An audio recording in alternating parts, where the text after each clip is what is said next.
Over pulse into working into nescience of our sleeping condition, in sleep into nescience of our waking being. But this happens because only part of our being performs this alternative movement and we falsely think of ourselves as only that partial existence. But we can discover by a deeper psychological experience that the larger being in us is perfectly aware of all that happens even in what is to our partial and superficial being a state of unconsciousness. It is limited neither by sleep nor by waking, so it is in our relations with Brahman, who is our real and integral being.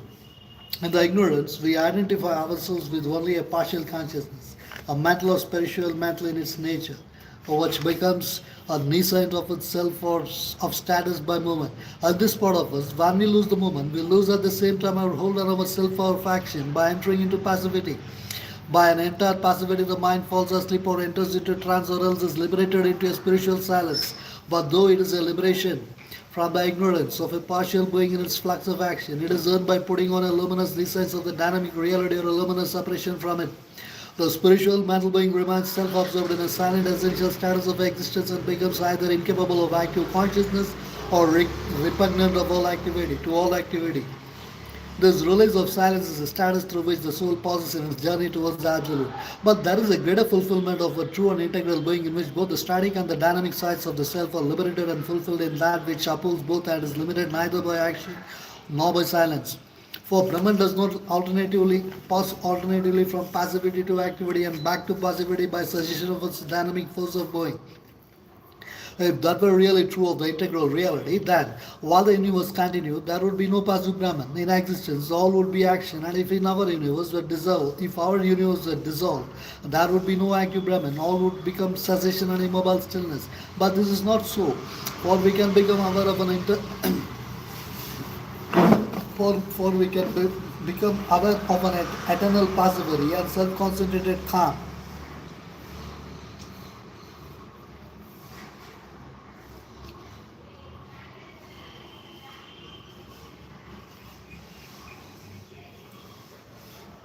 Penetrating and upholding all the cosmic activity and all its multiple concentrated movement. And this would not be if, so long as any activity continued. The concentrated passivity did not exist supporting it and within it. Integral Brahman possesses both the passivity and the activity simultaneously and does not pass alternately from one to the other, as from a sleep to a waking. It is only some partial activity in us which seems to do that. And we, by identifying ourselves with that partial activity, have the appearance of this alternation from one nescience to another nescience. But our true, our integral being is not subject to these opposites, and it does not need to become unaware of its dynamic self in order to possess itself of silence. When we get the integral knowledge and the integral liberation of both soul and nature free from the disabilities of the restricted partial and ignorant being, we do can possess the passivity and activity with a simultaneous position, accessing both these poles of the universality, limited by neither of these powers of the self and its relation or non-relation to nature. Of the Supreme, it has been declared in the Gita, access both the immobile self and the mobile being.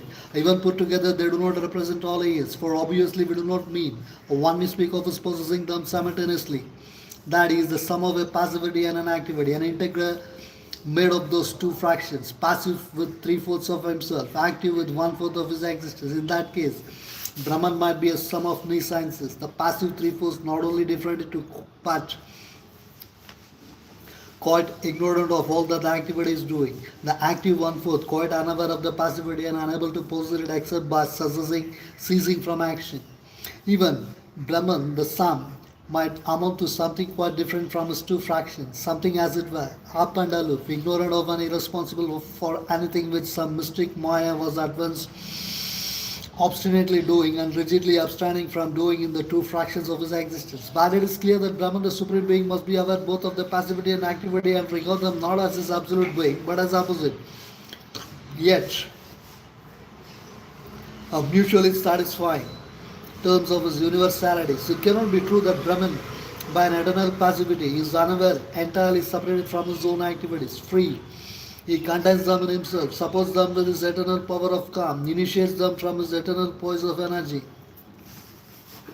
It must be equally untrue that Brahman, in its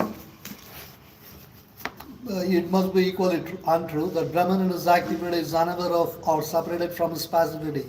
Omnipresent, he is there supporting the action, possesses it always in the heart of the moment and is eternally calm and still and free and blissful in all the well of its energies. Nor is either silence or action can he be at all unaware of his absolute being, but knows that all he expresses through them draws its value and power from from the power of that absolute existence. If it seems otherwise to our experience, it is because we identify with one aspect and by that exclusiveness fight to open ourselves to the integral reality. There necessarily follows an important first result already arrived from other viewpoints that ignorance cannot have the origin of its existence or the starting point of its dividing activities in the absolute Brahman or in integral Satchidananda. It belongs only to a partial action of the being with which we identify ourselves. Just as in the body we identify ourselves with that partial and superficial consciousness which alternates between sleep and waking. It is indeed this identification putting aside all the rest of the reality behind us that is the constituting cause of the ignorance.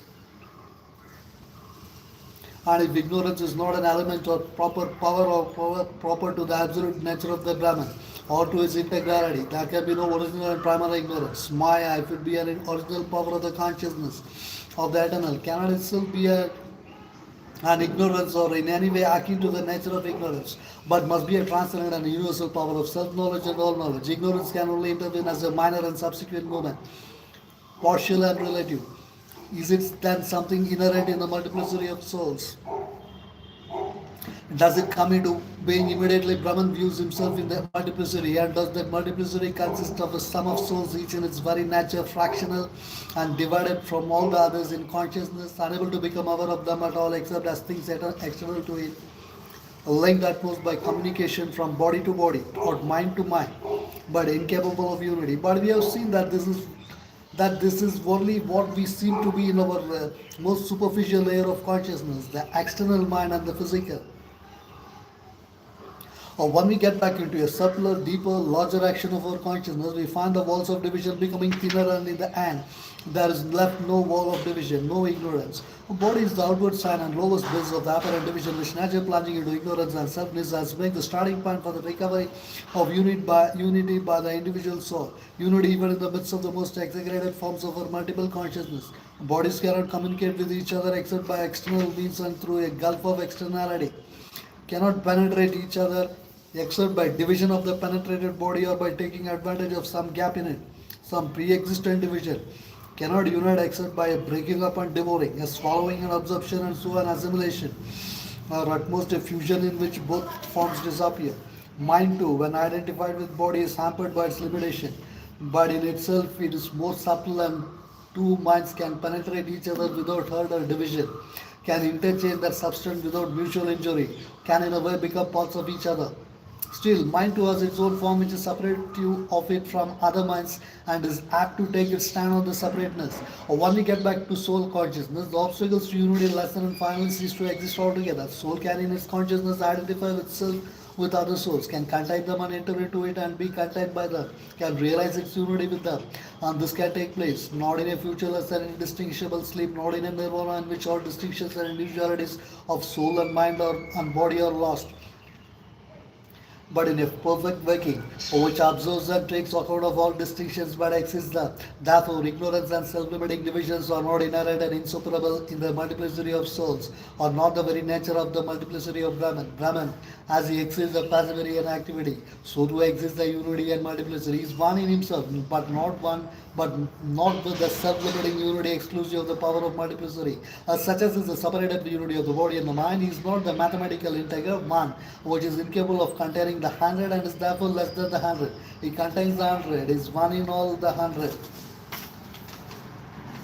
One in himself, he is one in the many and the many are in one in him.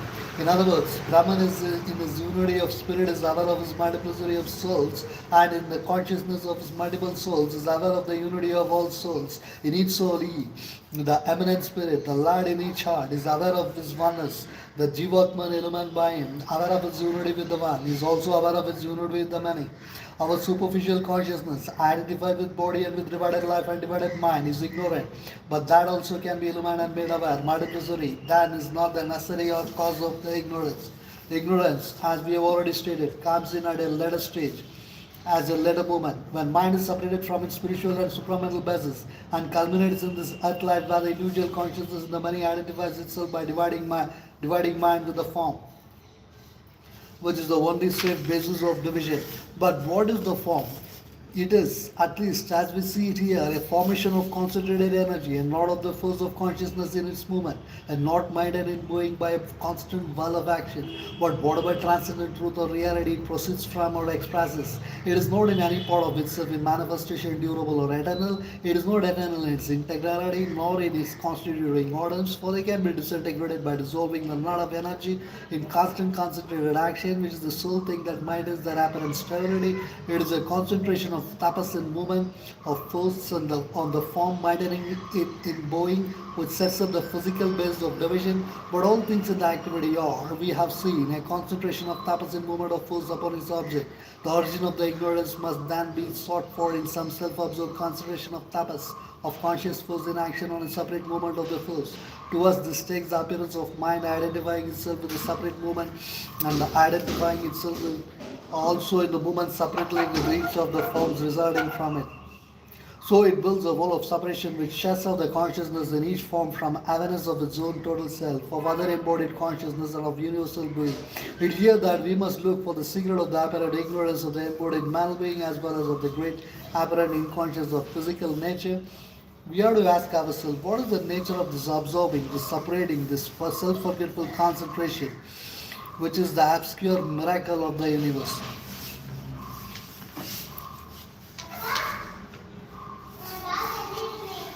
Exclusive concentration of consciousness first and the ignorance. Chapter 30. Since Brahman is the essentiality of its universal, being a unity and a multiplicity, we are aware of each other and in each other, and since in its reality it is something beyond the one and the many, containing both, aware of both.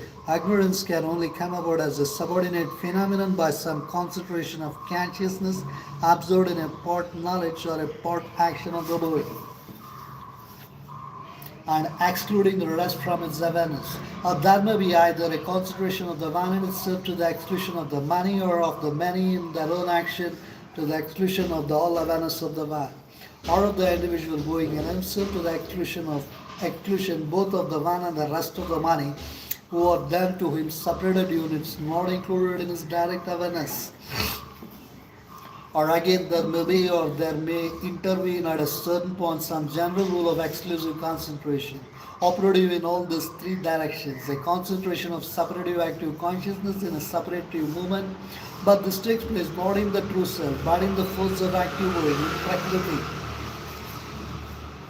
Or this hypothesis we adopt in preference to the others, because none of the others taken by itself will hold or will square with all the facts of existence. Integral Brahman cannot be in its integrality the source of the ignorance, or because its integrality is in its very nature all consciousness. The one cannot in its integral conscious being exclude the many from itself, because the many would not then at all exist. At most it can stand back somewhere in its consciousness from the cosmic play, so as to enable a similar movement in the individual being.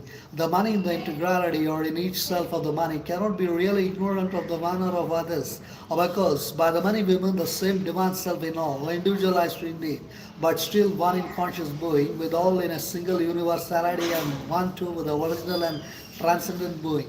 Ignorance is therefore not the natural character of the consciousness of the soul, even of the individual soul. It is the outcome of some particularizing action of the executive conscious force when it is absorbed in its works and forgetful of self and of the total reality of the nature. This action cannot be that of the whole being or of the whole force of being, for the character of that completeness is whole consciousness and not partial consciousness. It must be a superficial or partial movement absorbed in a superficial or partial action of the consciousness and of the energy, concentrated in its formation, oblivious of all else that is not included in the formation or not there outwardly operative. Ignorance is nature's purposeful oblivion of the self and the all, allowing them aside, putting them behind herself in order to do solely what she has to do in some order play of existence. In the infinity of being and its infinite awareness concentration of consciousness, tapas is always present as an inherent power of consciousness force. It is a self-held or self-gathered dwelling of the eternal awareness in itself or on itself or on its object, But the object is always in some way itself, its own being or a manifestation and movement of its being. The concentration may be essential. It may even be even a soul indwelling or an entire absorption in the essence of its own being, a luminous or else a self-oblivious self-immersion. Or it may be an integral or else a total multiple or a part multiple concentration. Or it may be a single separative regard on one field of its being or movement, a single pointed concentration on in one center or an absorption in one objective form of its self-existence. The first, the essential, is at one end the superconscious silence, and other end the inconscious. The second, the integral, is the total consciousness of Satchidananda. The supramental concentration. The third, the multiple, is the method of the totalizing or global over mental awareness. The fourth, the separative, is the characteristic nature of the ignorance. The supreme integrality of the absolute whole of all the states or powers of its consciousness together as a single indivisible being, looking at it at all itself in manifestation with a simultaneous self-vision.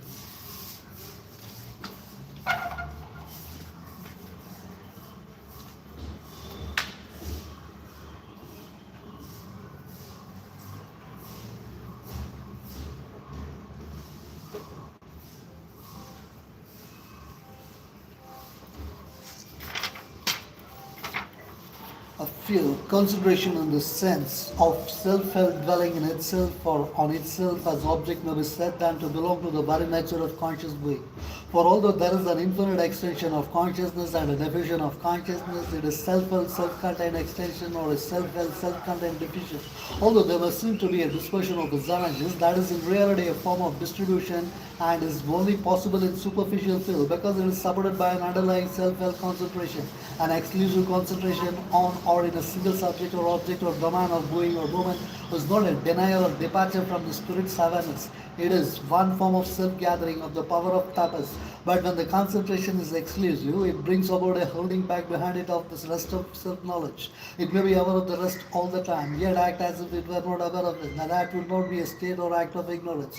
But if the consciousness erects by the concentration a wall of exclusion, limiting itself to a single field, a domain or habitation in the moment so that it is aware only of that or aware of all the rest outside itself, then we have a principle of self-limiting knowledge which can result in a separative knowledge and culminate in a positive and effective ignorance. We can get some glimpse of what this means, to what it amounts to in action. When we look at the nature of the exclusive concentration in mental man, in our own consciousness, first of all we must note that what we mean ordinarily by the man is not his inner self, but only a sum of apparent continuous movement of consciousness and energy in the past, present and future to which we give this name. It is this that in appearance does all the works of the man, thinks all his thoughts, feels all his emotions. This energy is a movement of consciousness force considered on a temporal stream of inward and outward workings. But we know that behind the stream of energy there is a whole sea of consciousness which is aware of the stream, but of which the stream is unaware. For the sum of surface energy is a selection and outcome from all the rest that is invisible. The sea is the subliminal self, the superconscious, the subconscious, the intraconscious and circumconscious being. And holding it all together the soul, the psychic entity. The stream is the natural, the superficial man. In this superficial man tapas, the weak dynamic force of consciousness is considered on the surface in a certain mass of superficial workings. All the rest of itself it has put behind and may be vaguely aware of it there in the unformulated backing of its conscious existence, but is not aware of it in the superficial observed movement in front. It is not precisely, at any rate in that back or in the depths, ignorant of itself in any essential sense of the word. But for the purposes of its superficial movement and within that movement, only it is oblivious of its real, its greater self, or by absorption, by exclusive concentration on what it is superficially doing. Yet it is really the hidden sea and not the superficial stream which is doing all the action. It is the sea that is the source of this movement, not the conscious wave it throws up. Whatever the consciousness of the wave, absorbed in its movement, living in that, seeing nothing else but that, must think about the matter and that sea, the real self, the integral conscious being, the integral force of being is not ignorant. Even the wave is not essentially ignorant, for it contains within itself all the consciousness it has forgotten, and but for that it could not act or endure at all. But it is self-oblivious, absorbed in its own movement, too absorbed to note anything else than the movement while that continues to preoccupy it. A limited practical self-oblivion, not an essential and binding self-ignorance, is the nature of this exclusive concentration which is yet the root of that which works as the ignorance. So too we see that man, though a really indivisible stream of tapas, of conscious energy in time, capable of acting in the present only by the sum of his past force of working, creating already his future by his past and his present action, yet lives absorbed in the present moment, lives from moment to moment, and is therefore in the superficial action of consciousness, ignorant of his future and ignorant of his past, except for that small part of it which at any moment he may recall to him by memory. He does not, however, live in the past. What he recalls is not the past itself, but only the ghost of it, a conceptual shadow of a reality which is now to him dead, non-existent, no longer in being. But all this is an action of that superficial ignorance. The true consciousness within is not unaware of its past. It holds it there, not necessarily in memory but in being, still active, living, ready with its fruits, and sends it up for the up from time to time in memory, or for more concretely in result of past action or past causes to the superficial conscious doing. And that is indeed the true rationale of what is called karma. It is or can be ever true of the future, for there is somewhere in the inner being a field of cognition open to future knowledge, a prospective as well as a retrospective time sense, time vision, time perception. Something in it lives indivisibly in the three times and contains all their apparent divisions. How is the future ready for manifestation within it? Here, then. In this habit of living in the present, we have a second absorption, a second exclusive concentration which complicates and further limits the being, but simplifies the apparent course of the action by relating it not to the whole infinite course of time, but to a definite succession of moments. Therefore, when a superficial consciousness, a man is to himself dynamically, practically, the man of the moment, not the man of the past who once was but is no longer in existence, not the man of the future who is not yet in going. It is by memory that he links himself with the one, by anticipation with the other. A continuous ego sense runs through the three times. But this is a centralizing mental construction, not an essential or an extended existence containing what was, is, and will be. An intuition of self is behind it, but that is an underlying identity, unaffected by the changes of his personality. In his surface formation of being is not that but what he is at the moment. Yet all the time this existence in the moment is not the real or the whole truth of this being, but only a practical or pragmatic truth for the purposes of the superficial movement of this life and within its limits. It is a truth, not an unreality, but a truth only in its positive form. In its negative parts, it is an ignorance, and this negative ignorance limits and often distorts even the practical truth, so that the conscious life of man proceeds according to an ignorance, a partial, a half true, half false knowledge, not according to the real truth of himself of which he is oblivious. Yet, because his real self is the true determinator and governs all secretly from behind, it is after all a knowledge behind which really determines the form course of his existence. The superficial ignorance erects a necessary limiting outline and supplies the factors by which the outward color and turn needed for his present human life and his present moment are given to his consciousness and his action. In the same way and for the same reason, man identifies himself solely with the name and form he wears in his present existence. He is ignorant of his past before birth, even as of his future after death.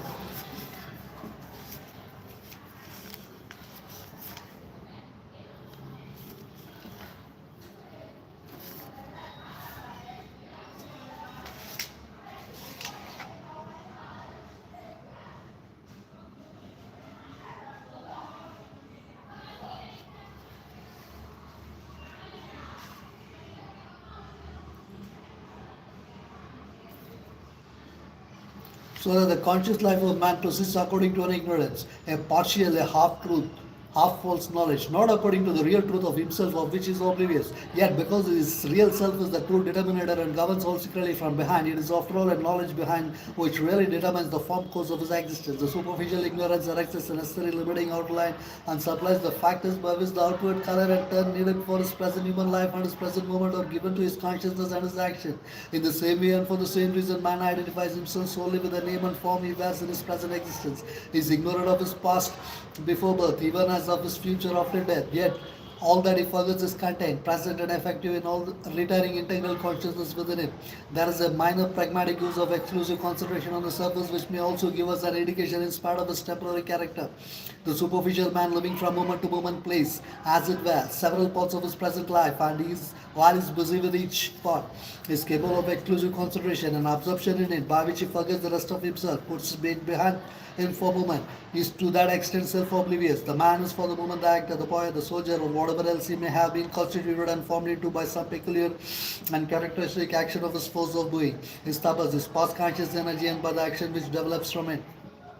Not only is he apt to deliver himself up to this exclusive concentration in part of himself for the time being, but his success in the action very largely depends on the completeness with which he can thus put aside the rest of himself and live only in his immediate work. Yet all the time we can see that it is the whole man who is really doing the action and not merely this particular part of him. What he does, the way he does it, the elements he brings into it, the stamp he gives to his work depends on his whole character, mind, information, genius, all that the past of him has made him. And not his past in this life only, but in other lives. And again, not only his past, but the past, the present, and the predestined future, both of himself and the world around him, are the denominants of his work. The present act, the poet or soldier in him is only a separate denomination of his tapas. It is his force of being organized for a particular kind of action of his energy, a separate movement of tapas which is labeled. And this ability is not a weakness, deficiency, but a great power of the consciousness to observe itself in that particular working to the temporary self-oblivion of the rest of itself, even though that rest is present all the time at the back of the consciousness and in the work itself and is active or has its influence in the shaping of the work. This active self-oblivion of the man in his work and the part he plays differs from the other, the deeper self-oblivion. In that the wall of separation is less phenomenally and not at all enduringly complete. The mind can dissolve its concentration and go back from its work at any time to the consciousness of the larger self of which this was a partial action. The superficial or apparent man cannot go back at will to the real man within him.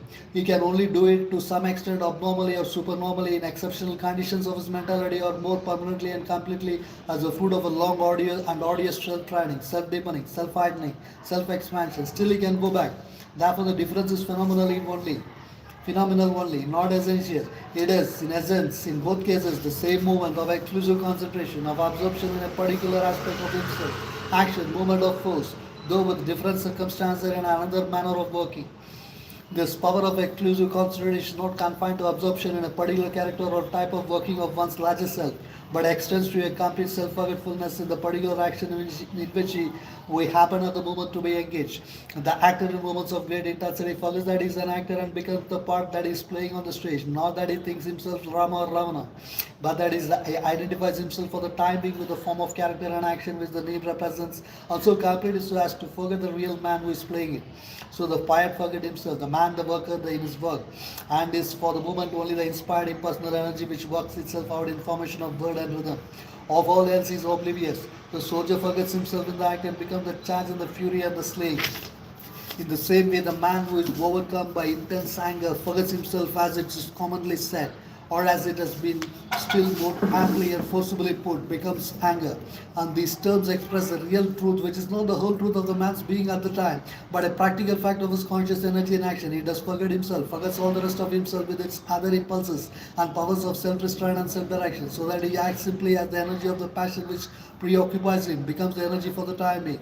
This is as far as self-forgetfulness can go in the normal active human psychology, for it must return soon to the wider self-aware consciousness, of which this forgetfulness is only a temporary moment.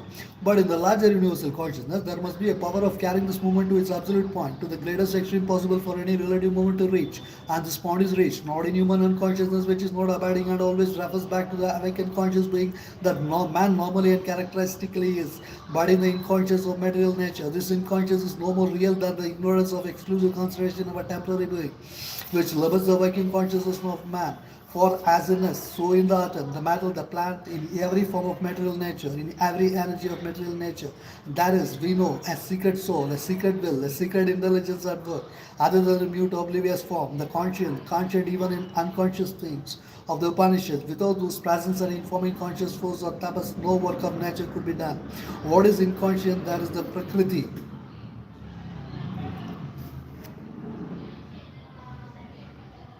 The formal, the emotional action of the energy absorbed in the working, identified with it to such an extent as to be bound in a sort of trance or swoon of concentration, unable to go back while present in that form, to its real self, to the integral conscious being and the integral force of conscious being which it has put behind it, of which it is ecstatic trance of mere working and energy. It has become oblivious. Prakriti, the executive force, becomes unaware of Purusha, the conscious being, holds him hidden within ourselves and becomes again slowly aware only with the emergence of consciousness from the swoon of the inconscious. Purusha indeed consents to assume the apparent form of itself which Prakriti construct for it. It seems to become the inconscient, the physical being, the vital being, the mental being. But in all this, it remains still in reality itself. The light of the secret conscious being supports and informs the action of the inconscient or emergingly conscious energy of nature. The inconscious is superficial, like the ignorance of the waking human mind, or the unconscious or subconscious of a sleeping mind. And within it is the all conscious. It is entirely phenomenal, but it is the complete phenomenon. So complete is it that is it is only by an impulsion of evolutionary consciousness emerging into other forms less imprisoned by this inconscient method of working that it can come back to itself and recover in the animal a partial awareness, than in man at his highest some possibility of approach to a first more complete though not still superficial initiation of a truly conscious working. But still, as in the case of the superficial and the real man, where there is also a similar though lesser inability, the difference is phenomenal only. Essentially, in the universal order of things, the unconscious or material nature is the same exclusive concentration, the same absorption in the work and the energy as in the self-limitation of the waking human mind or the concentration of the self-forgetting mind in its working. It is only that self-limitation carried to a furthest point of self-forgetfulness, which becomes not a temporary action, but the law of its action. These signs in nature is the complete self-ignoring. Ignorance, the partial knowledge and general ignorance of man is a partial self-ignorance.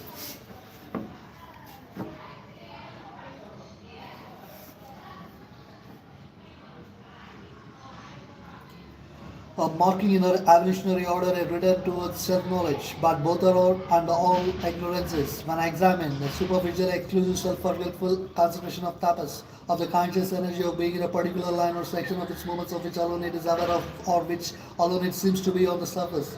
The ignorance is effective within the bounds of that movement and valid for its purposes, but phenomenal, partial, superficial, not essentially real, not integral. We have to use the word real, necessarily the quite limited and not in its absolute sense. For the ignorance is real enough, but it is not the whole truth of our being, and by regarding it by itself, even its truth is misrepresented to our outer awareness.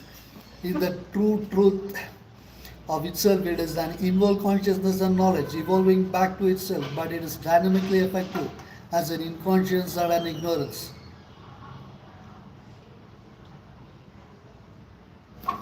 Thus being the root nature of the ignorance, the practical truth of a phenomenally but not really dividing of a limited and separative conscious energy observed in its works to the apparent forgetfulness of its integral and real self.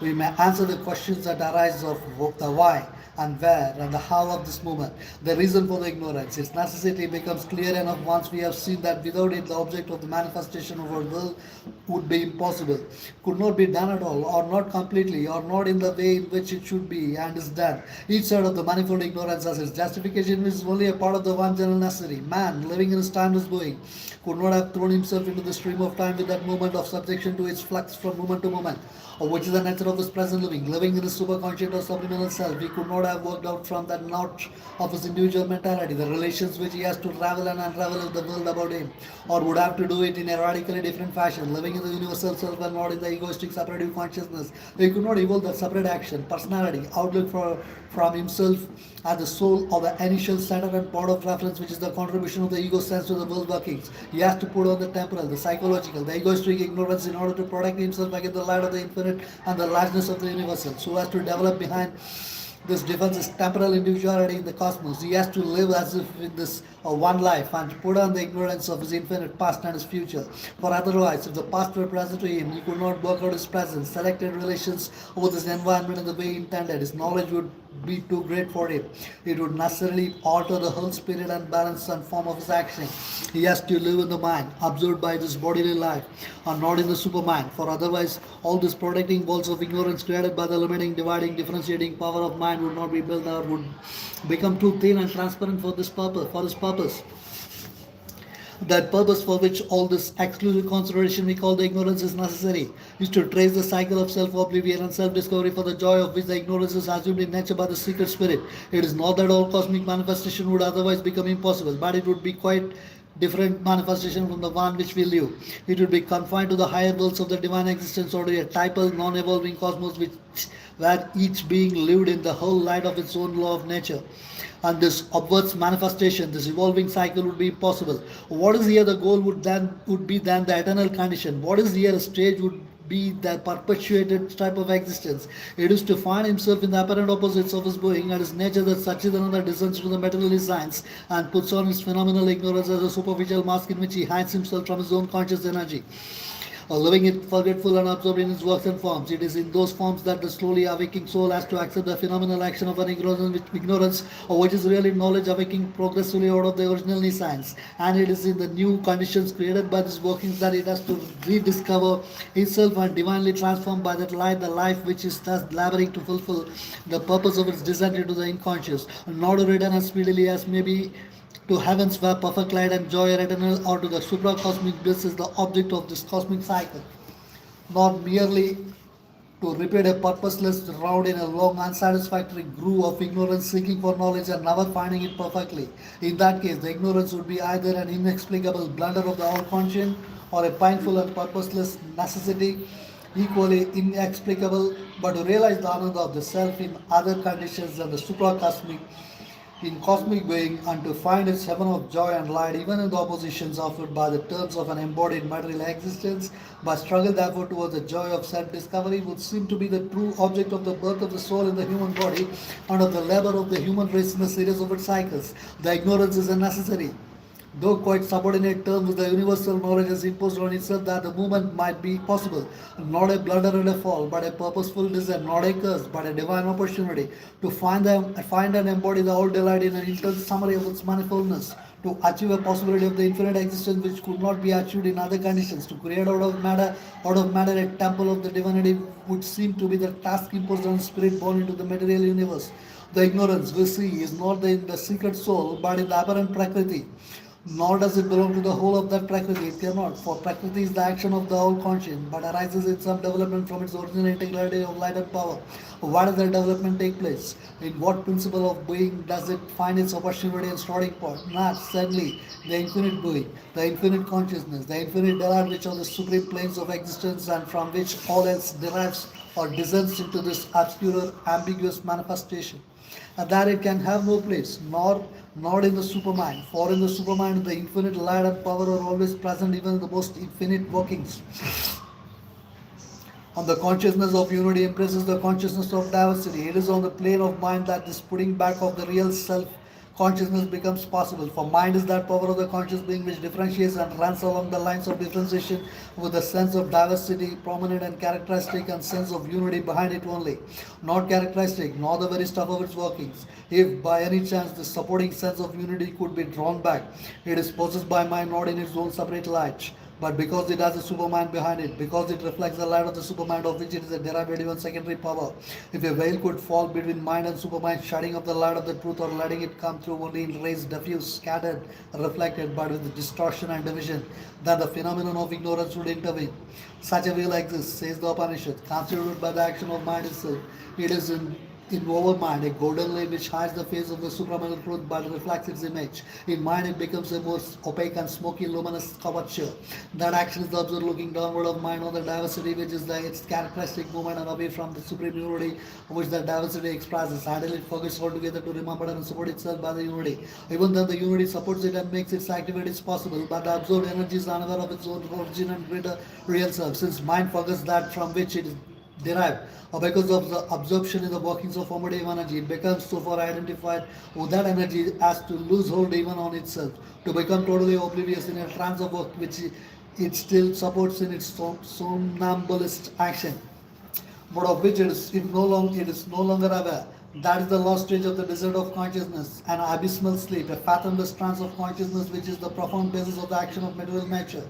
It must be remembered, however, that when we speak of a partial movement of consciousness force, absorbed in its forms and actions, in a limited field of its working, this does not imply any real division of its integrality. The putting of the rest of itself behind it has only the effect of making all the rest occult to the frontal immediately active energy in the limited field of movement, but not of shutting it out of the field. In fact, the integral force is there, though veiled by the inconscious, and it is that integral force supported by the integral self-being which through its frontal energy does all the work and inhabits all the forms created by the movement. It is to be noted also that in order to remove the veil of the ignorance, the conscious force of being in us uses a reverse action of its power of exclusive concentration. It quiets the frontal movement of Prakriti in the individual consciousness and concentrates exclusively on the concealed inner being, on the self or on the true inner psychic or mental or vital being, the Purusha, to disclose it. But when it has done so, it need not remain in this opposite exclusiveness. It can resume its integral consciousness or a global consciousness, which includes both being of Purusha and action of Prakriti, the soul and its instruments, the self and the dynamisms of the self power, Atma Shakti. It can then embrace its manifestation with a larger consciousness free from the previous limitation, free from the results of nature's forgetfulness of the indwelling spirit. Or it may quite the whole working it has manifested, concentrate on a higher level of self and nature, rise the being to it and bring down the powers of the higher level to transform the previous manifestation. All that is so transformed is still included, but as a part of the higher dynamism and its higher values in a new and greater self creation. That is what can happen when the consciousness force in our being desires to rise its evolution from the mental to the supramental level. In each case, it is tapas that is effective, but it acts in a different manner according to the thing that has to be done, according to the predetermined process, dynamism, self-deploying of the infinite. But still, even if this is the mechanism of the ignorance, it may be asked whether it does not remain a mystery how the all conscious could, though in only a partial action of his conscious energy, succeed in arriving at even the superficial ignorance and inconscience. Even if it were so, it would be worthwhile to fix the exact action of this mystery, its nature, its limits, so that we may not be appalled by it and misled from the real purpose it serves and the opportunity it gives. But the mystery is a fiction of the dividing intellect which, because it finds or creates a logical opposition between two concepts, thinks that is the real opposition of the two facts observed and therefore an impossibility of coexistence and unity between them. This ignorance is, as we have seen, really a power of knowledge to limit itself, to concentrate itself on the work in hand, an exclusive concentration in practice which does not prevent the full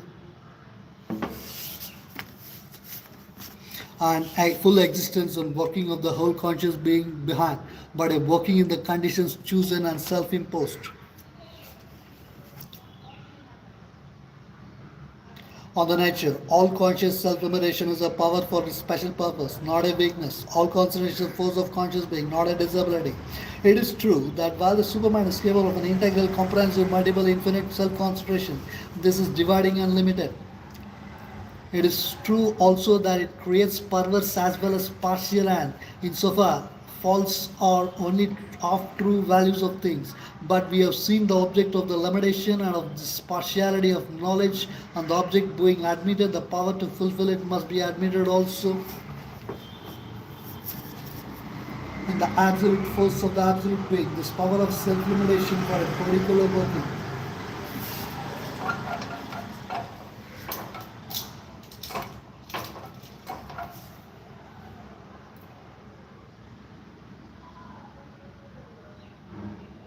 The absolute is not really limited by putting forth in itself a cosmos of relations. It is the natural play of its absolute doing, consciousness, will, self-delight. The infinite is not limited by building up in itself an infinite series of interplaying phenomena. Rather, it is its natural self-expression. The one is not limited by its capacity for multiplicity in which it enjoys variously its own way. Rather, that is part of the true description of an infinite as opposed to a rigid, finite and conceptual unity. So do the ignorance, considered as a power of manifoldly self-absorbed and self-limiting concentration of the conscious being. Thus, the natural capacity of variation in its self-conscious knowledge are one of the possible points of relation of the absolute in its manifestation, of the infinite in its series of finite workings, of the one in its self-enjoyment in the many. The power by self-obsession to become unaware of the world, which yet at the same time continues in the being, is one extreme of this capacity of consciousness. The power by absorption in the cosmic workings to become ignorant of the self, which all the time is carrying on those workings, is the reverse extreme, but neither really limits the integral self-aware existence of Satchitananda, which is superior to these apparent oppositions. Even in their opposition, they help to express and manifest the ineffable. Chapter 14, the origin and remedy of falsehoods, error and other. If ignorance is in its nature a self-limiting knowledge, oblivious of the integral self-awareness and confined to an exclusive concentration on a single field or upon a cancelling surface of cosmic movement. What, in this view, are we to make of the problem which most poignantly preoccupies the mind of man? One is turned on a mystery of his own existence and of cosmic existence, the problem of evil. A limited knowledge supported by a secret old wisdom as an instrument for working out within the necessary limitations of restricted world order may be admitted as an intelligible process of the universal consciousness and energy. But the necessity of falsehood and error, the necessity of wrong and evil, or their utility in the workings of the omnipresent divine reality is less easily admissible. And yet, if that reality is what we have supposed it to be, there must be some necessity for the appearance of this contrary phenomena, some significance, some function that they had to serve in the economy of the universe. For in the complete and inalienable self-knowledge of the Brahman, which is necessarily all knowledge, since all this that is the Brahman, such phenomena cannot have come in as a chance, an intervening accident, an involuntary forgetfulness or confusion of the consciousness first. Of the all-wise in the cosmos there are ugly contretemps for which the indwelling spirit was not prepared and of which it is the prisoner erring in a labyrinth with the utmost difficulty of escape. Nor can it be an inexplicable mystery of being, original and eternal, of which the divine all teacher is incapable of giving an account to himself or to us. And there must be behind it a significance of the all wisdom itself, a power of the all consciousness which permits and uses it for some indispensable function in the present workings of a self-experience and world experience. Or this aspect of existence need not to be examined more directly and determined in its origins and limits of its reality and its pleasant nature. This problem will be taken from 3 points of view: its relation to the absolutes,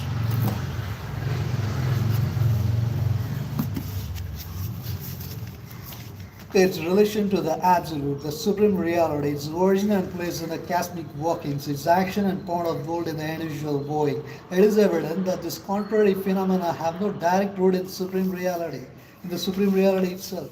There is nothing that has this character. They are creations of the ignorance and inconscience, not fundamental or primary aspects of the being, not native to the transcendence or to the infinite power of the cosmic spirit.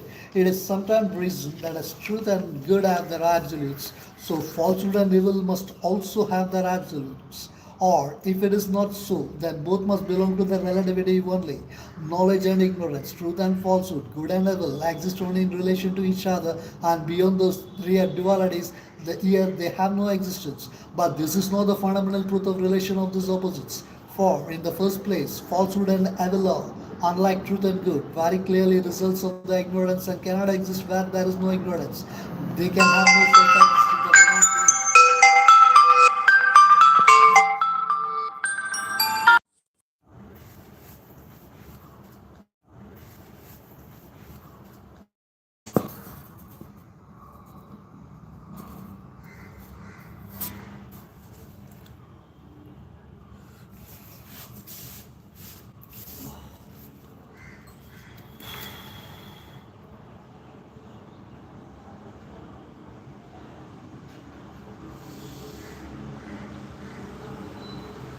If then,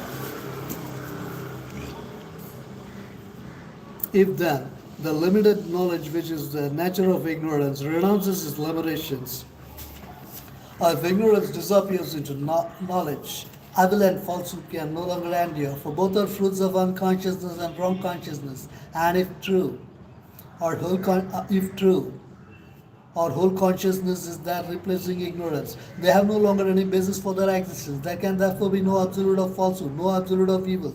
These things are a byproduct of the world movement, the sombre flavors of falsehood and suffering. And evil have their root in the black soil of the inconscient.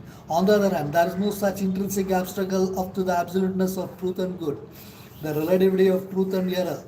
Good and evil is a fact of our experience, but it is similarly a byproduct. It is not a permanent factor native to existence, for it is true only to the value of the valuations made by the human consciousness. True only of our partial knowledge and partial ignorance. Truth is relative to us because our knowledge is surrounded by ignorance.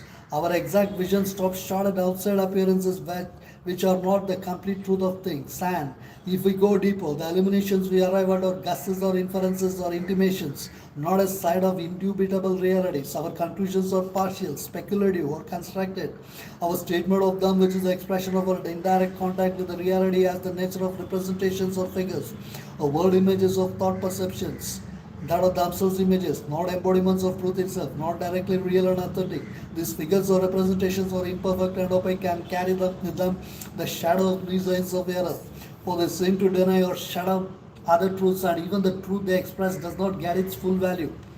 It is an end it is an end or gauge of that projects into form, and the rest is left in the shadow, unseen or disfigured or uncertainly visible. It might almost be said that no mental statement of things can be altogether true. It is not truth bodied, pure and nude, but a draped figure. Often it is only the drapery that is visible, but this character does not apply to truth pursued by direct action of consciousness or to the truth of knowledge by identity. Our seeing there may be limited, but so far as it extends, it is authentic, and authenticity is a first step towards absoluteness. Error may attach itself to a direct or identical vision of things by a mental accretion, by mistaken or illegitimate extension, or by mind's misinterpretation, but it does not enter into the substance. This authentic or identical vision or experience of things is the true nature of knowledge, and it is self-existent within the being, although rendered in our minds by a secondary formation that is unauthentic and derivative. Ignorance in its origin has not the self-existence of this authenticity. It exists by a limitation or absence of abeyance of knowledge, error by a deviation from truth, falsehood by a distortion of truth, or its contradiction and denial. But it cannot be summarily said of the knowledge that in its very nature it exists only by elimination or absence or abeyance of ignorance. It may indeed emerge in the human mind, partly by a process of such limitation or abeyance, by the receding of darkness from a partial light, or it may have the aspect of ignorance turning into knowledge, but in fact it arises by an independent birth from our depths, varied as the native existence. Again, of good and evil, it can be said that one exists by true consciousness, the other survives only by wrong consciousness. If there is an unmixed true consciousness, good alone can exist. It is no longer mixed with evil or formed in its presence. Human values of good and evil, as of truth and error, are indeed uncertain and relative. What is held as truth in one place or time is held in another place or time to be error. What is regarded as good is elsewhere or in other times regarded as evil. We find too that what we call evil results in good, what we call good results in evil.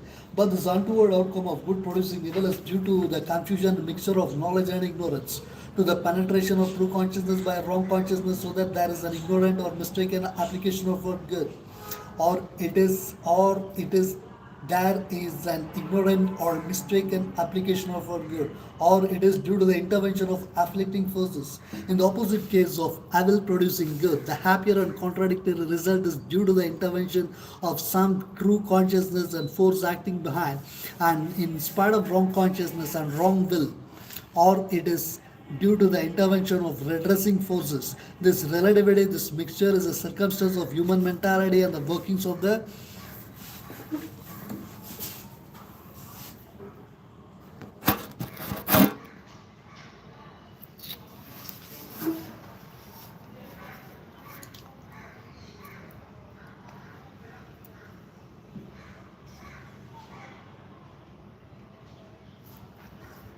workings of the cosmic force in human life. It is not the fundamental truth of good and evil. It might be objected that physical evil, such as pain and most bodily suffering, is independent of knowledge and ignorance, of right and wrong consciousness, inherent in physical nature. But fundamentally, all pain and suffering are the result of an insufficient consciousness force in the service being, which makes it unable to deal rightly with self and nature, or unable to assimilate and to harmonize itself with the contacts of the universal energy. They would not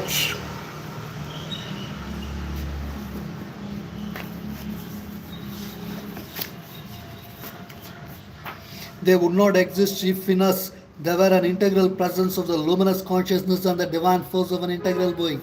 Therefore, the relation of truth to falsehood, of good to evil, is not a mutual dependence, but is in the nature of contradiction, as of light and shadow. A shadow depends on light for its existence, but light does not depend for its existence on the shadow. The relation between the absolute and this contraries of some of its fundamental aspects is not that they are opposite fundamental aspects of the absolute. Falsehood and evil have no fundamentality, no power of of infinity or eternal being, no self-existence, even by latency in the self-existence, no authenticity of an original inherence. It is no doubt a fact that once truth or good manifests, the conception of falsehood and evil becomes a possibility. For whenever there is an affirmation, its negation becomes conceivable. As the manifestation of existence, consciousness and delight made the manifestation of non-existence, inconscience, insensibility, conceivable, and because conceivable, therefore in a way inevitable. For all possibilities push towards actuality until they reach it. So is it with the contraries of the aspects of the divine existence. It may be said on this ground that this opposite, since they must be immediately perceivable by the manifesting consciousness on the very threshold of manifestation, can take rank as implied absolutes and are inseparable from all cosmic existence.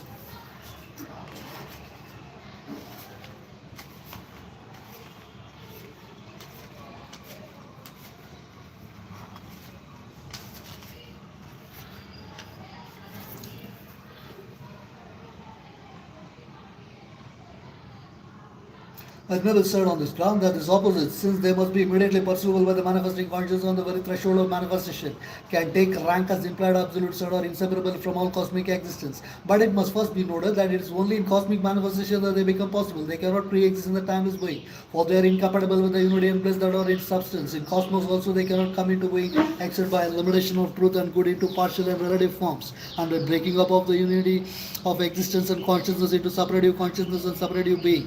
For where there is oneness and complete mutuality of consciousness force, even in multiplicity and diversity, that truth of self-knowledge and mutual knowledge is automatic, and error of self-ignorance and mutual ignorance is impossible.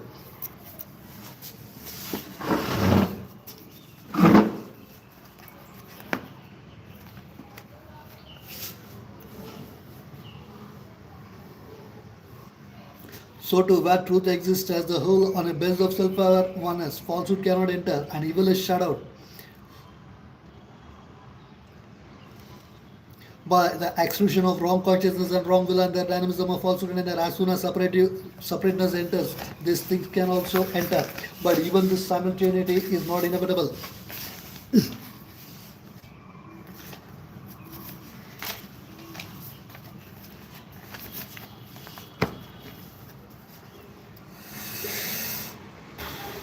If there is sufficient mutuality, even in the absence of an active sense of oneness, and if the separate being do not transgress or deviate from the norms of limited knowledge, harmony and truth can still be sovereign, and evil will have no gate of entry. There is therefore no authentic inevitable cosmicity of falsehood and evil, even as there is no absoluteness. There are circumstances or results that arise only at a certain stage when separativeness culminates in opposition and ignorance in a primitive unconsciousness of knowledge, and a resultant wrong consciousness and a wrong knowledge with its content of wrong will, wrong feeling, wrong action, and wrong reaction. The question is at what the juncture of cosmic manifestation the opposites enter in. For it may be either at some stage of increasing involution of consciousness in separative mind and life, or only after the plunge into inconscience. This resolves itself into the question whether falsehood, error, wrong, and evil exist originally in the mental and vital planes and are native to mind and life, or are proper only to the material manifestation because inflicted on mind and life, thereby the obscurity arising from the inconscience. It may be questioned too whether, if they do exist in supraphysical mind and life, they were original and inevitable there, for they may rather have entered in as a consequence or a supraphysical extension from the material manifestation. Or, if that is untenable, it may be that they arose as an enabling supraphysical affirmation of the universal mind and life, a precedent necessary for their appearance in that manifestation to which they more naturally belong as an inevitable outcome of the creative conscience. It was for a long time held by the human mind as a traditional knowledge that when we go beyond the material plane, these things are found to exist there also in worlds beyond us. There are in these planes of supraphysical experience powers and forms of vital mind and life that seem to be the pre-physical foundation of the discordant, defective, or perverse forms and powers of life mind and life force which we find in the terrestrial existence. There are forces There are forces and subliminal experience seems to show that there are supraphysical beings embodying those forces that are attached in the root nature to ignorance, to darkness of consciousness, to misuse of force, to perversity of delight, to all the causes and consequences of the things that we call evil. These powers, beings or forces are active to impose their adverse constructions upon terrestrial creatures, eager to maintain their reign in the manifestation. They oppose the increase of light and truth and good and still more, are antagonistic to the progress of the soul towards a divine consciousness and divine existence. It is this future of existence that we figured in the tradition of the conflict between the powers of light and darkness, good and evil, cosmic harmony and cosmic anarchy, a tradition universal in ancient myth and in religion and common to all systems and of occult knowledge. The theory of this traditional knowledge is perfectly rational and verifiable by inner experience.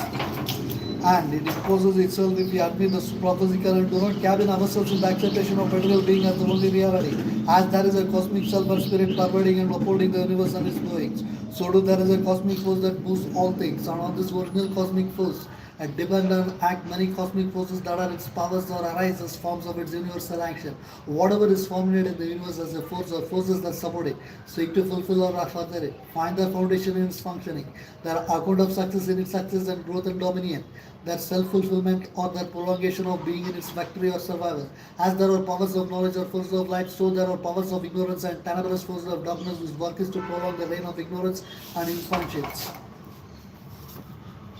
As there are forces of truth, so there are forces that live by the falsehood and support it and work for its victory. As there are powers whose life is intimately bound by with the existence, the idea and the impulse of good, so there are forces whose life is bound up with the existence and the idea and the impulse of evil. It is this truth of cosmic invisible that was symbolized in the ancient belief of a struggle between the powers of light and darkness and division, figured in a ladder tradition as Titan and Giant and Demon, Asura, Rakshasa, Pisasha. The same tradition is found in the Zoroastrian double principle and the ladder Semitic opposition of God and his angels on the one side and Satan and his host on the other. Invisible personalities and powers that draw man to the divine light and truth and good or lure him into subjection to the undivine principle of darkness and falsehood and evil. Modern thought is aware of no invisible forces other than those revealed or constructed by science. He does not believe that nature is capable of creating any other beings than those around us in the physical world. A man, beasts, birds, reptiles, fishes, insects, germs, and animalculae.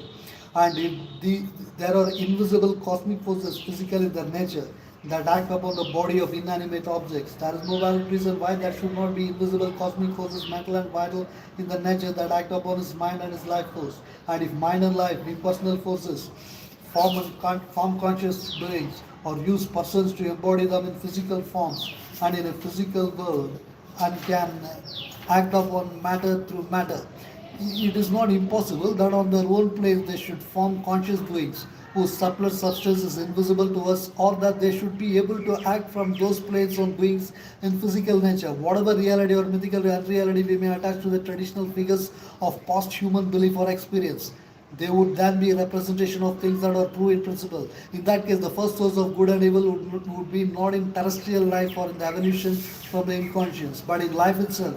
The source would be supraphysical, and they would be reflected here from a larger supraphysical nature. This is certain that when we go back into ourselves, very deep away from the surface appearance, we find that the mind, heart, and sensational being of man are moved by forces not under his own control, and that he can become an instrument in the hands of energies of a cosmic character without knowing the origin of his actions. It is by stepping back from the physical surface into his inner being and subliminal consciousness that he becomes directly aware of them and is able to know directly and deal with their action upon him. He grows aware of the intervention which seek to lead him in one direction or another, of suggestions and impulsions which had disguised themselves as original movements of his own mind and against which he had to battle. He can realize that he is not a conscious creature inexplicably produced in an unconscious world out of a seed of inconscient matter and moving about in an obscure self-ignorance, but an embodied soul through whose action cosmic nature is seeking to fulfill itself, the living ground of a vast debate between a darkness of ignorance out of which it emerges here and a light of knowledge which is growing upwards towards an unforeseen termination. The forces which seek to move him, and among them the forces of good and evil, present themselves as powers of universal nature. But they seem to belong not only to the physical universe but to planes of life and beyond it, mind beyond it. The first thing that we have to note of importance to the problem preoccupying us is that these forces in their actions seem often to surpass the measures of human relativity. They are in their larger actions superhuman, divine, titanic or demonic, but they may create formations in him in larger, in little, in his greatness or in his smallness. They may seize and drive him at moments or for periods. They may influence his impulses on his acts or possess his whole nature. If that position happens, he may himself be pushed to an excess of abnormal humanity of good or evil. Especially the evil takes forms which shock the sense of human measure, exceed the bounds of human personality. Approach the gigantic, the inordinate, the immeasurable. It may then be questioned whether it is not a mistake to deny absoluteness to evil, for there is a drive, an aspiration, a yearning to man towards an absolute truth, good, beauty. So these moments, as also the transcending intensities attainable by pain and suffering, seem to indicate the attempt or self-realization of an absolute evil. But the immeasurable is not a sign of absoluteness, for the absolute is not in itself a thing of magnitude. It is beyond measure, not in the sole sense of vastness, but in the freedom of its essential being. It can manifest itself in the infinitesimal as well as in the infinite. It is true that as we pass from the mental to the spiritual, and that is a passage towards the absolute, and a subtle wideness and an increasing intensity of light, of power, of peace, of ecstasy, mark our passing out of our limitations. But this is at first only a sign of freedom, of height, of universality, and not yet of an inward absoluteness, of self-existence, which is the essence of the matter. To this absoluteness, pain and devil cannot attain. They are bound to limitation, and they are derivative. If pain becomes immeasurable, it ends itself or ends that in which it manifests or collapses into insensibility, or if evil, or in rare circumstances it may turn into an ecstasy of ananda. If evil become sole and immeasurable, it will destroy the world or destroy that which bore and supported it. It will bring things and itself back by disintegration into non-existence. No doubt, the powers that support darkness and evil attempt by the magnitude of the self-aggrandizement to reach an appearance of infinity. But immensity is all they can achieve and not infinity. Or at most, they are able to represent that element as a kind of abysmal infinite commensurate with the inconscient. But it is a false infinite, self-existence in essence, or by an eternal inherence in the self-existence, is the condition of absoluteness, error, falsehood, evil, or cosmic powers, but relative in their nature, not absolute, since they depend for existence on the perversion or contradiction of their opposites, and are not like truth and good self-existent absolutes, inherent aspects of the supreme self-existent.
A second part of questioning emerges from the evidence given for the supraphysical and prephysical existence of these dark opposites, for that suggests that they may be after all original cosmic principles. But it is to be noted that their appearance does not extend higher than the lower supraphysical planes. They are the powers of the Prince of Air, air being in the ancient symbolism of the principle of life and therefore of the mid-worlds where the vital principle is predominant and essential. The adverse opposites are not then primal powers of the cosmos, but creations of life or of mind in life. Their supraphysical aspects and issues on earth nature can be explained by the coexistence of worlds of a descending evolution with the parallel worlds of an ascending evolution, not precisely created by the very existence, but created as an annexure to the descending world order and a prepared support for the evolutionary terrestrial formation. Here evil may appear not as inherent in all life, but as a possibility in a pre-formation that makes inevitable its formation in the evolutionary emergence of consciousness out of the inconscient. However this may be, it is as an outcome of the inconscient that we can best watch and understand the origin of falsehood, error, wrong and evil. For it is in the return of inconscience towards consciousness that they can be seen taking the formation. It is there that they seem to be normal and even inevitable. The first emerges from the inconscient is matter, and in the matter it would seem that falsehood and evil cannot exist, because both are created by a divided and ignorance of consciousness and its reactions. There is no such active surface organization of consciousness, no such reactions in material forces or objects, or whatever indwelling secret consciousness there may be in them seems to be one, undifferentiated, mute, inherent and intrinsic in the energy that constitutes the object. It effectualizes and maintains the form by the silent occult idea in it, but is otherwise self-wrapped in the form of energy it has created, uncommunicating and inexpressive, even if it differentiates itself according to the form of matter, in a corresponding form of self-being. Rupam Pratirupa Babua. There is no psychological organization, no system of conscious actions or reactions. It is only by contact with conscious being that material objects exercise powers or influences which can be called good or evil, but that good or evil is determined by the contact with beings' sense of help or harm, of benefit or injury from them. These values do not belong to the material world object, but to some forces that uses it, or they are created by the consciousness that contacts it. Fire warms a man or burns him, but that is as involuntarily he meets it or voluntarily uses it. A medicinal herb cures or a poison kills. But the value of a good or evil is brought into action by the user. It is to be observed that too that a poison can cure as well as kill, a medicine kill or harm as well as cure or benefit. The world of pure matter is neutral, irresponsible. These values insisted on by the human being do not exist in material nature. As the superior nature transcends the duality of good and evil, so this inferior nature falls below it. The question may begin to assume a different aspect if we go behind physical knowledge and accept the conclusions of an occult inquiry.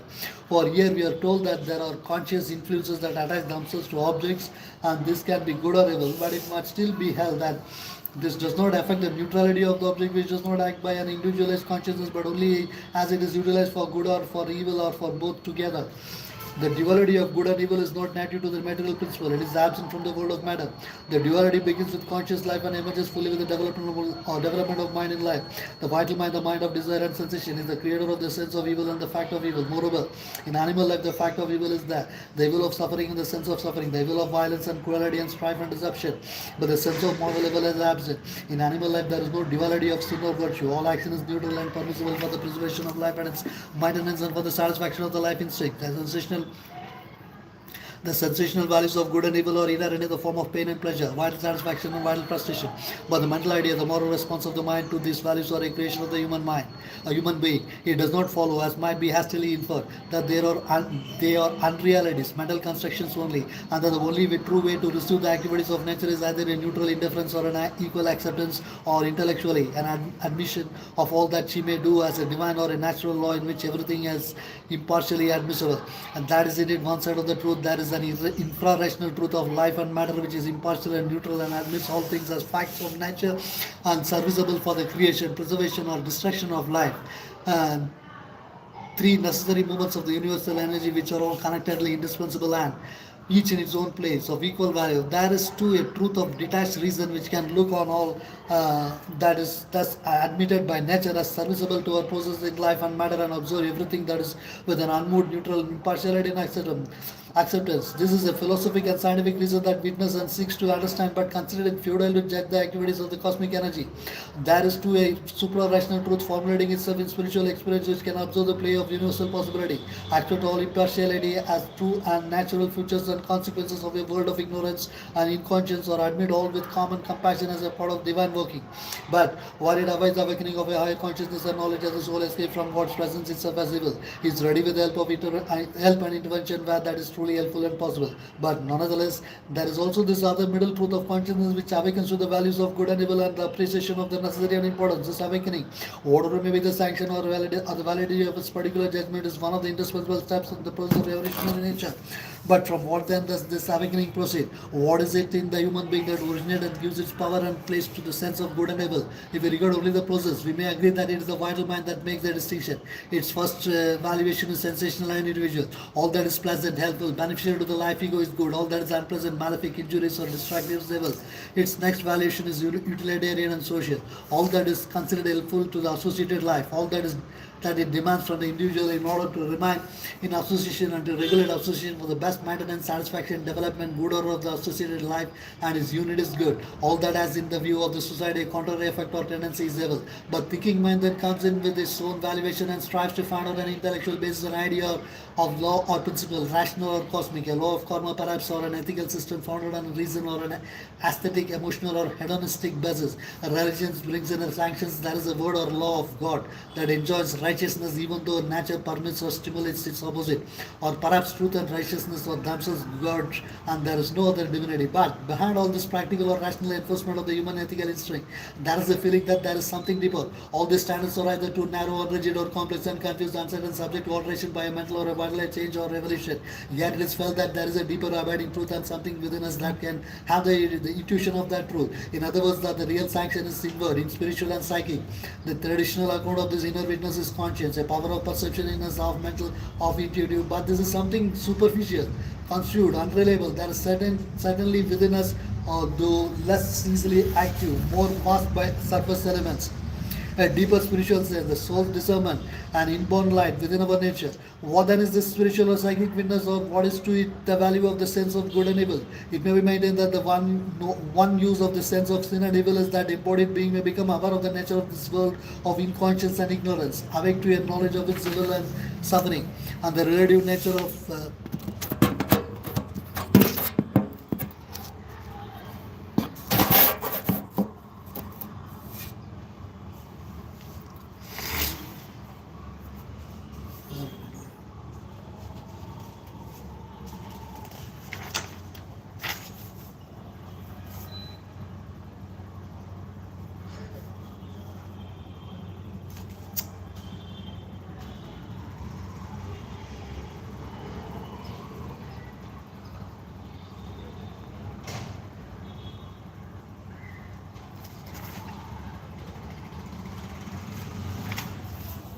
if then evil and falsehood are natural products of the unconscious, automatic results of the evolution of life and mind from it in the process of ignorance. We have to see how they arise or what they depend for their existence. What is the remedy or escape in the surface emergence of mental and wild consciousness from unconscious to be found the process by which these phenomena come into being.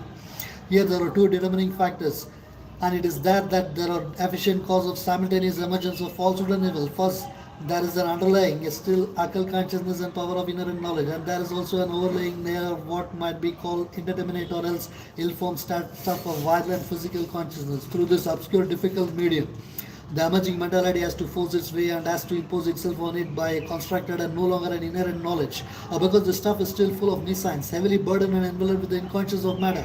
Next, the emergence takes place in a separated form of life which has to affirm itself against the principle of inanimate material inertia and a constant pull of that material inertia towards its disintegration and a relapse into the original inanimate, inconscience. This separated life form also has to affirm itself, supported only by a limited principle of association against an outside world which is, if not hostile to its existence, yet full of dangers on which it has to impose itself, conquer, life room, arrive at expression and propagation. If it wishes to survive, the result of an emergence of consciousness in these conditions is the growth of a self-affirming, vital and physical individual, a construction of nature of life and matter with a concealed psychic or spiritual true individual behind it, for which nature is creating this outward means of expression. As mentality increases, this vital and material individual takes the more developed form of constantly self-affirming mental, vital and physical ego.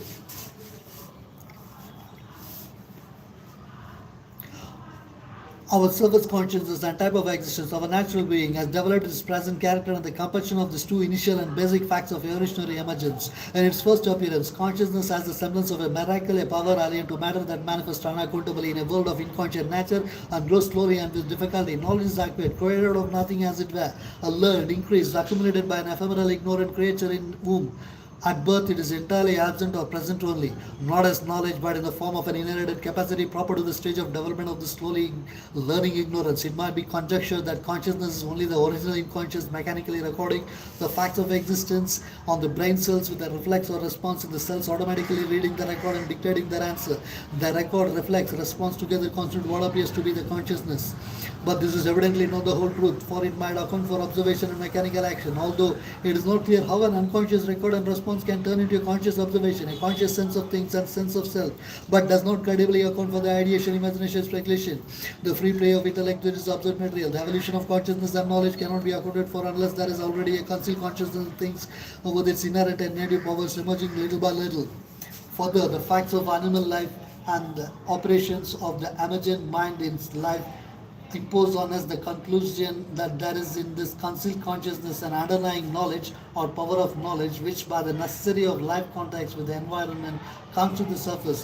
The individual animal being in its first conscious self-affirmation has to rely on two sources of knowledge as it is nescient and helpless, a small modicum of uninformed surface consciousness in a world unknown to it. The secret conscious force sends up to the surface the minimum of intuition necessary for it to maintain its existence and go through the operations indispensable to life and survival. This intuition is not possessed by the animal, but possesses it. It is something that manifests of itself in the grain of the vital and physical substance of consciousness under the pressure of a need for and for the needed occasion. But at the same time, a surface result of this intuition accumulates and takes the form of an automatic instinct which works whenever the occasion for it occurs. This instinct belongs to the race and is imparted at birth to its individual members. The intuition, when it occurs or recurs, is unerring. The instinct is automatically correct as a rule, but can err, for it fails or blunders when the surface consciousness or an undeveloped intelligence interferes, or if the instinct continues to act mechanically when, owing to a changed circumstances, the need or the necessary circumstances are no longer there. The second source of knowledge is surface contact with the world outside the natural individual brain.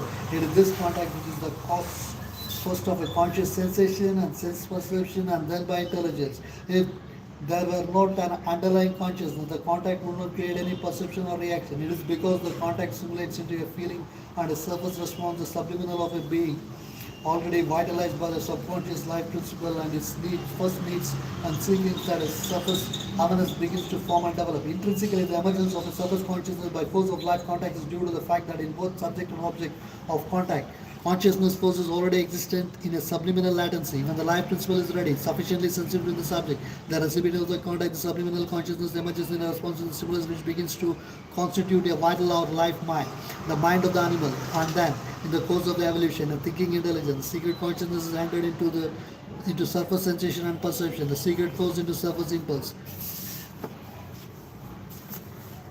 If this underlying subliminal consciousness were to come itself to the surface, there would be a direct meeting between the consciousness of the subject and the contents of the object, and the result would be a direct knowledge. But this is not possible.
First, because of the weight or obstruction of the inconscious, and secondly, because the evolutionary intelligence to develop slowly through an imperfect but growing surface awareness.